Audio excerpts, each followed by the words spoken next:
Justice too long delayed is justice denied. Hi everyone, my name is Jamie Cabrera, and today I will be talking to you about an important man in our American history, and whose birthday we commemorate each year on the third Monday of January as a national holiday. Martin Luther King Jr. is his name.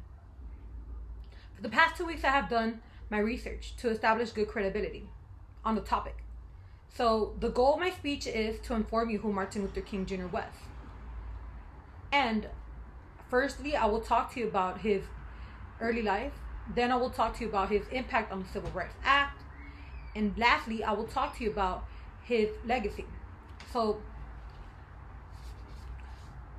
my first point is King's early life. And in the 2017 article, Martin Luther King Jr. by McGill, who is an author, Martin Luther King Jr. was an African American who was born in Atlanta, Georgia on January 15, 1929. He was born into a very religious family. His father and his grandfather were ministers of the Ebenezer's Church. Martin Luther King Jr. also became a minister himself. He graduated from Boston University and got his doctorate in theology.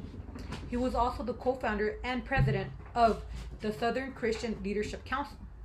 Okay, so now that I talked to you about his early life, I will talk to you about his impact on the Civil Rights Act. My next point is Martin Luther King Jr.'s impact on the Civil Rights Act. In the 2014 book, Martin Luther King Jr. by Kirk, who is also an author, King led many nonviolent, resilient boycotts, marches, and protests against racist laws for several years. He was detained several times for exercising the First Amendment of peaceful protesting.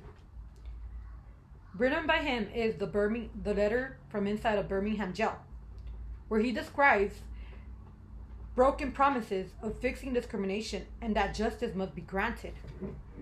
He refused to give up as an American his rights as a citizen. King's strategy to protest against the government nonviolently to call for a change and justice was a success, making legislation pass the 1964 Civil Rights Act, in which was the start of the ending of legal segregation and discrimination in America. So now that I talked to you about his impact on the Civil Rights Act, I will talk to you lastly about his legacy. My final point is his legacy. In the 2014 article, Martin Luther King Jr. Holiday by Smith, who is an author for the Encyclopedia of African American Politics, and I quote,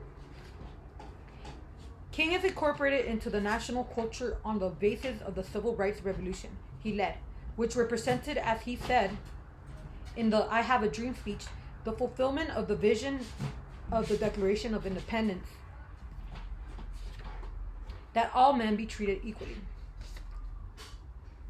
So in conclusion, the goal of my speech was to inform you in 4 to 6 minutes about Martin Luther King Jr.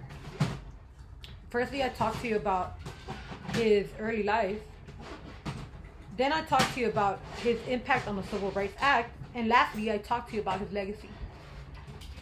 Next time you hear Martin Luther King's name, remember, it takes heart and courage to do what he did. And he is an example that we must act upon injustice non-violently.